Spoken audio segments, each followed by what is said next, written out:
R&D team analyzed the honeybee. How? The CIA wanted it with everything intact. They took it apart to look at it. Then they put it back together. Everything intact. That's the R&D boys, all right. Turns out the honeybee's homing capabilities are a cut above previous manpads. It can detect a broad range of infrared wavelengths and even ultraviolet for supplementary guidance. Hence the name, huh? Right. Honeybees rely on UV light to fly. With this device, flares don't do the target any good. That's why the Soviets are losing so many gunships. And why the CIA was so desperate to get it back. It wasn't just about preventing the Soviets from devising countermeasures. What if the likes of Iran got their hands on it? American aircraft would be put at risk too. We can use this tech to develop our own portable missile. That'll give us a huge advantage. It'll take a little time before the analysis results can be applied to actual implementation. But we'll keep moving with the research.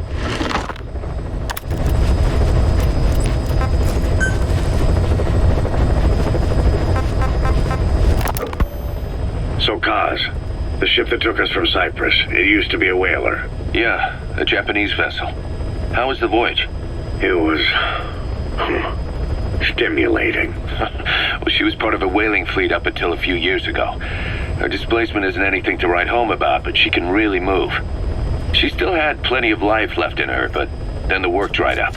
Global opposition to whaling has been mounting for years. Is that right? The push to ban it has been gaining traction for a little over a decade. Individual species came under protection as the years went on. And then 2 years ago, the IWC adopted a moratorium on commercial whaling. Several countries, including Japan, fought it to the bitter end. But eventually, most whaling companies had no choice but to throw in the towel. You ever tried whale snake? Can't say that I have. When I was a kid in Japan, practically everybody ate it. That good, huh? The country was poor in those days, and whale was cheap. International opinions changed since then. In any case, that's why we were able to get a bargain price on the ship. Of course, we did end up spending 5 times the purchase price in modifications. We had to really work to fit in all the ESM and communications gear while keeping the whaler look intact. Right now she's going around conducting SIGINT missions. In the future, we plan to use her as a communications relay base between you and Mother Base, and also as a chopper resupply vessel. Diamond dogs. The word diamond originally comes from the Greek adamas. It means indomitable, unyielding. Other words for the stones often mean eternal bond, fortitude, or purity. The same is true of the Star of Bethlehem flowers you laid on the boss's grave. They represent innocence, as well as chastity, yielding to no man while maintaining one's virtue. In other words, staying loyal to something.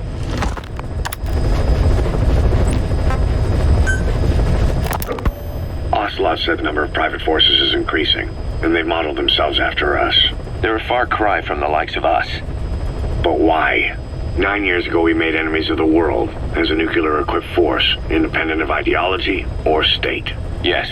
Sooner or later, the real UN would have stepped in. So why are they giving these PFs free rein? That's our fault, too. What do you mean? What happened 9 years ago was a real problem for a lot of people. An organization as big as ours, with our facilities, was wiped off the map. Not an easy thing to hide. But if our existence came to light, so would the names of our clients. We had contracts all over, east and west, from superpowers to banana republics, the lot. Our clients denied all association with the likes of us. They had to make sure things didn't blow up on them. But at the same time, they missed us. They really missed us. The demand for armies for hire was as strong as ever. The international community turned a blind eye to what happened to us, despite still needing people who could do our jobs. History couldn't afford to lose us. As soon as we were gone, they needed a replacement. So private forces spread everywhere. And they're all just a phone call away. But still. I know. PFs are totally different from what we envisioned. Nation-states, revolutionaries, terrorists, they have a lot of clients, and Cypher is one of them. Cypher stays anonymous, but I know their work when I see it. In the eyes of those clients, the world's PFs are all just expendable pawns. The clients don't have to worry about losing their own men. Nobody knows they're involved, and PFs are cheap. In short, the world is chewing up soldiers and spitting them out. Even some of the old Mother Base's survivors are still working for PFs. Some guys created their own smaller forces.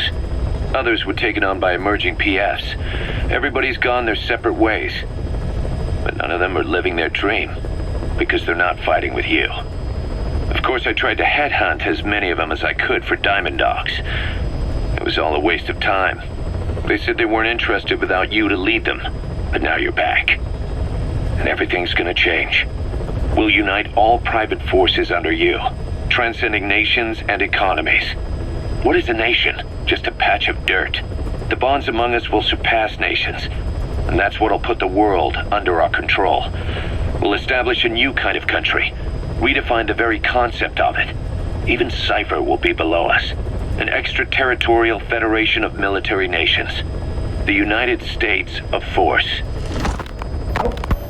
Once word of Big Boss's return starts traveling, that'll be our true deterrent against Cypher. In other words, no one will dare to come gunning for you. How do you figure? Cypher lacks a large-scale fighting force. PFs are the perfect tool for them. But those PFs revere you, the legendary Big Boss. If Cypher killed you now, they wouldn't take it lying down. Maybe they'd even go looking for revenge, but they definitely wouldn't keep doing Cypher's dirty work, even if it put their lives at stake. That's why it's no longer a benefit to Cypher to get rid of you. The very fact that you're alive is our greatest defense against Cypher. Nice to know. It'll buy us some time while we get back to full strength. Just keep in mind that what I'm saying is generalizing a lot. In practice, the PFs around the world don't know your face. Just declaring that you're Big Boss won't be enough to convince them.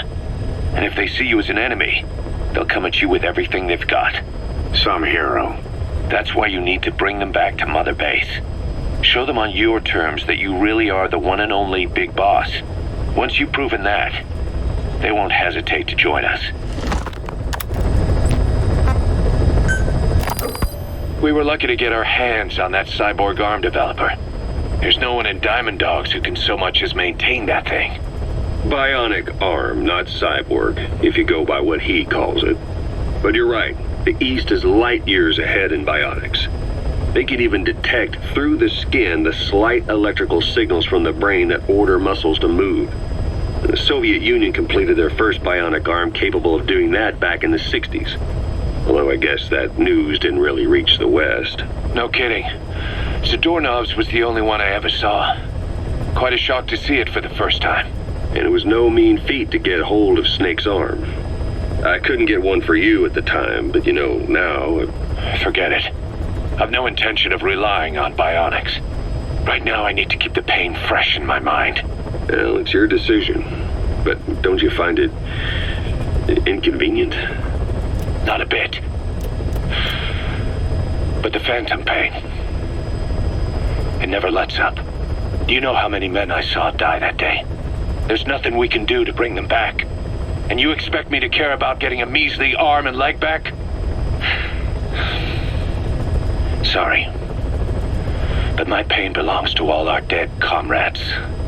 I'll keep living with it for their sake. It'll guide me straight and true until I've gotten them the vengeance they deserve.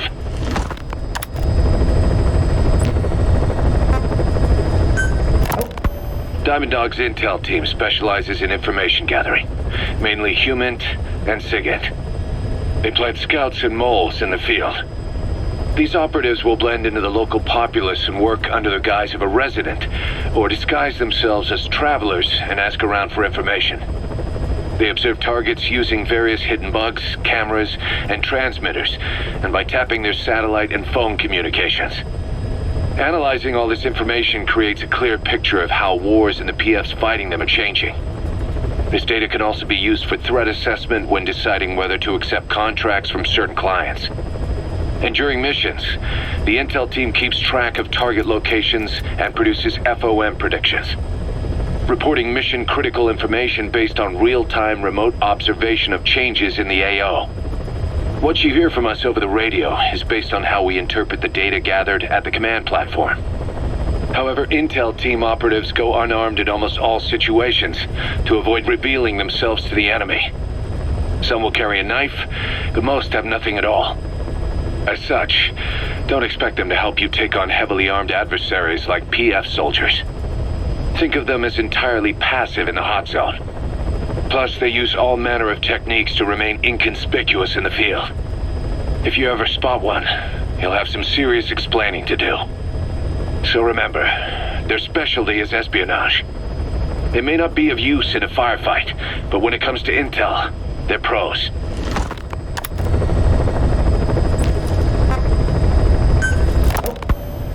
DD makes a pretty good partner, huh, boss? Too early to say. Yeah? Just seeing him come back makes me real proud. What breed is he? He's not a husky. You're right. Siberian Husky is a cross between a Spitz-type dog and a wolf. I think DD might have some wolf blood in him, too. He isn't just smart. He's also shown remarkable judgment. If he doesn't do what you want him to, he's just doing what he thinks is right in the situation. And he's steady under fire. Remember, he's no lapdog. But learn his strengths, and you'll understand each other soon enough. You'll make one hell of a team. Ocelot. Why'd you take it upon yourself to train him? Why? Yeah. When's the last time you heard a wildcat raising a dog? I have an eye for him. I knew at first glance he'd make the right partner for you. Huh. And I figured it was about time he got out into the world. So you passed him off on me? There, you see? I knew you liked him. I don't know about that yet. I still think he's trying to figure me out, too. I'll spend some more time with him. You'll see how helpful he can be. What about you? I prefer to work alone. Ocelots don't hunt in packs. Yeah, something like that. Anyway, I'm glad you like him. DD's really taken to you, too. And to going on your walks. Don't be shy about taking him with you in the future. I'll think about it.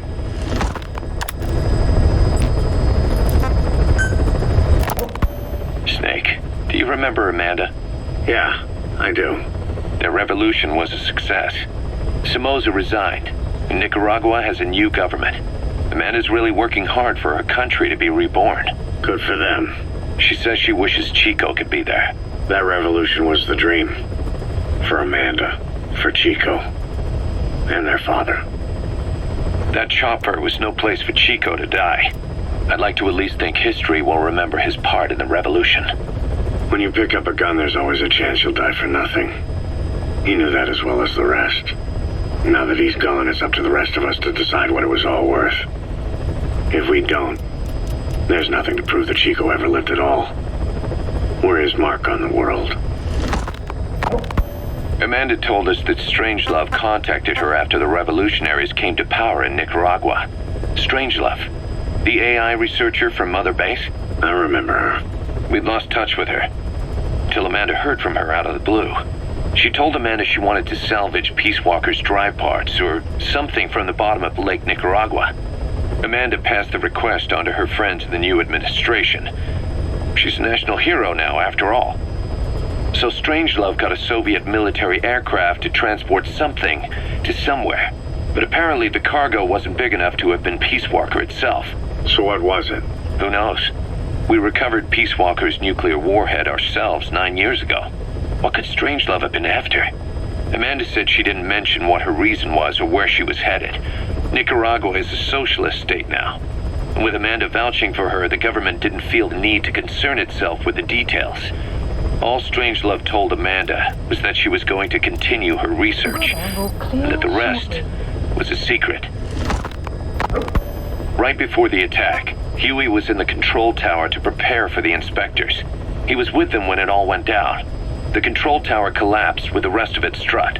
His body was never recovered, but he was the one who met the inspection party when they arrived. And he was the one who showed the nuclear inspectors to the tower. You remember the way it went. First he recommends we agree to the inspection, then he gives them the okay without our permission, all the time acting as if he was doing us a favor. On top of that, he even had the guards disarmed that day. It would send the wrong message, he said. Whatever the angle, it all leads back to Huey. I curse my own stupidity for not realizing sooner. Huey escaped with that unit by chopper. I've been hunting him for 9 long years. The other reason I was operating around Afghanistan was to dig up his location. Huey's in Afghanistan? Yes, and I have a good idea where. Now we just wait for the right moment. This time, We'll be the ones using him. He's going to tell us who our guests really were that used a fake nuclear inspection to blast our home into the ocean.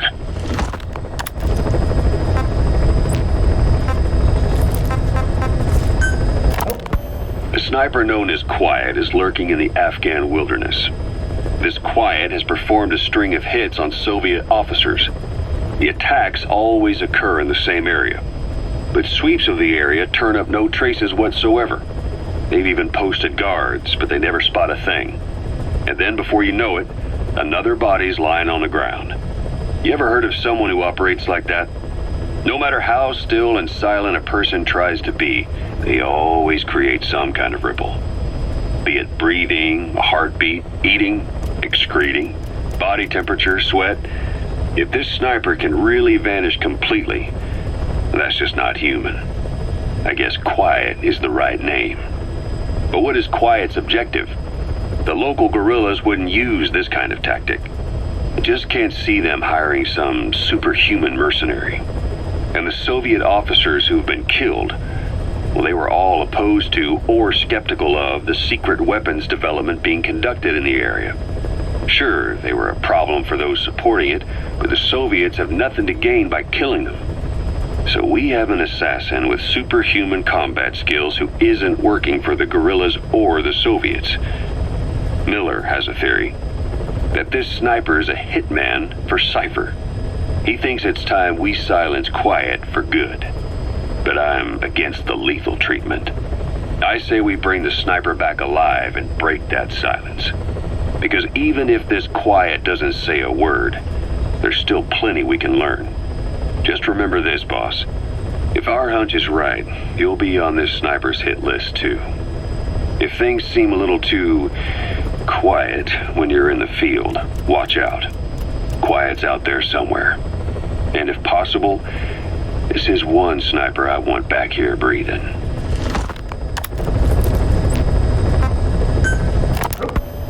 When Quiet first came here, she demonstrated her marksmanship against that enemy fighter plane. It showed she was much more than your everyday crack shot. Hitting a moving target from 600 meters is a challenge, but it's possible with the right training and equipment. But shooting down that missile, that's a world apart from taking out a soldier on patrol.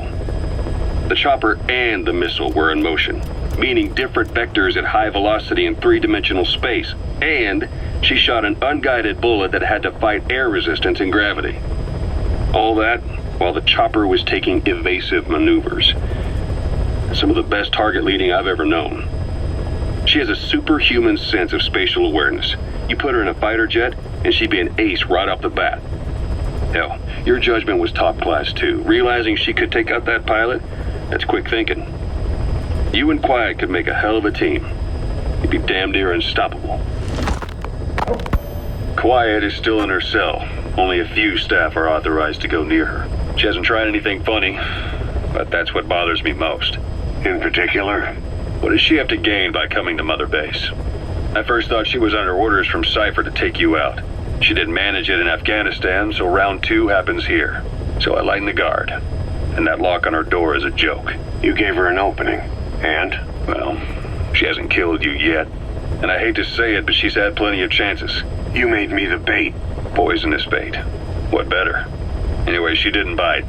Quiet is keeping her silence.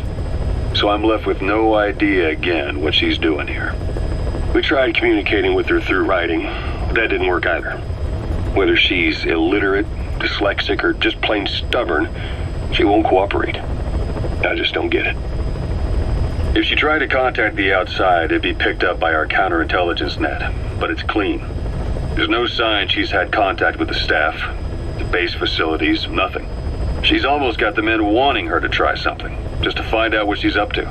And she's in there putting on the failed soldier look, all downcast eyes and defeated sighs. But she doesn't kill herself. She can't be trying to leave Cypher and surrender to us.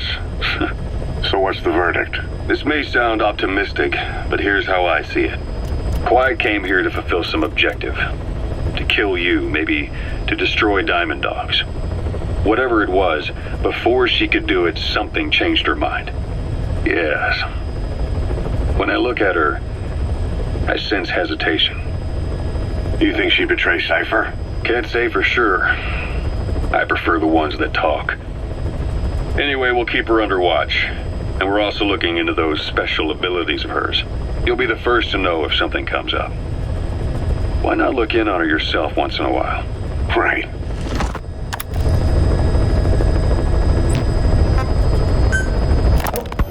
Boss, Quiet still hasn't made any moves. It's got me thinking. What? If you took her on a mission, she might break her silence. You want to let her out? Sure. Make her no different to the others. Everyone you pick up works for themselves, right? But her... I say work with her and see what happens. I wouldn't ask this of anyone but you. On missions, I'll make sure we have someone observing from a distance, and she won't be allowed access to all of the base. As for Miller, well, sometimes it's better to ask forgiveness than permission. The best part is, hiding is her specialty. If no one sees her leave the base, the staff will be none the wiser. And if she gets away?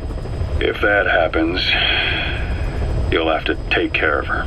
But I have faith in you, boss. I think Quiet sees something in you. It's a big risk. But it's for the good of all of us. And besides, you can't deny her talent. Her unique skills and abilities would give you a hell of an edge out there. I'll think it over. How long are we gonna keep that woman here?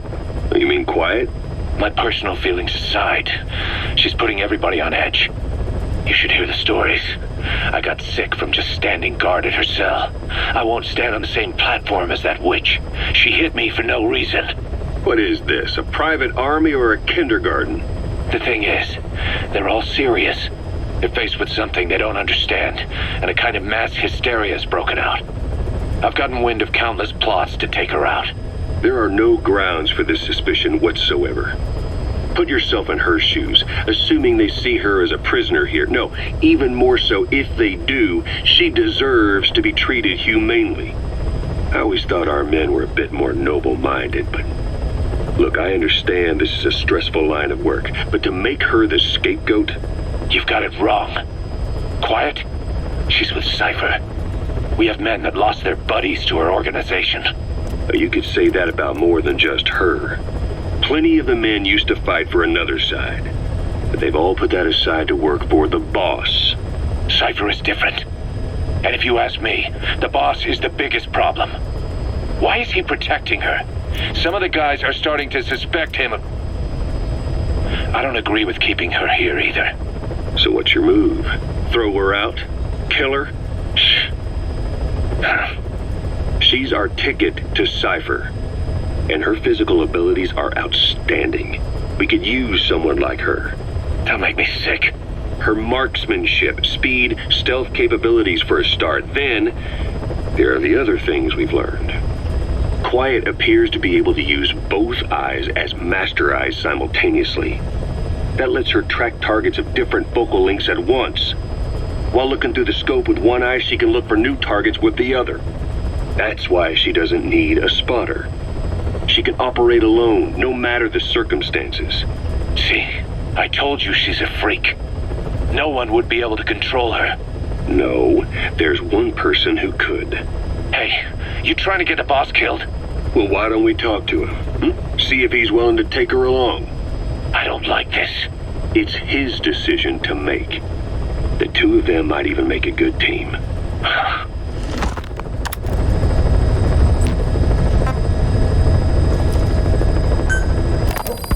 Snake, I wanted to ask you about the man on fire.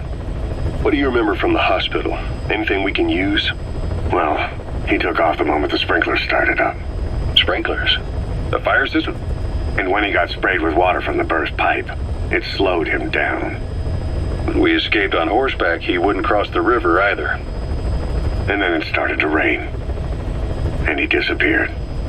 Water against fire. Is it that simple? I mean, it makes sense. It's just hard to believe it would work on a guy like that.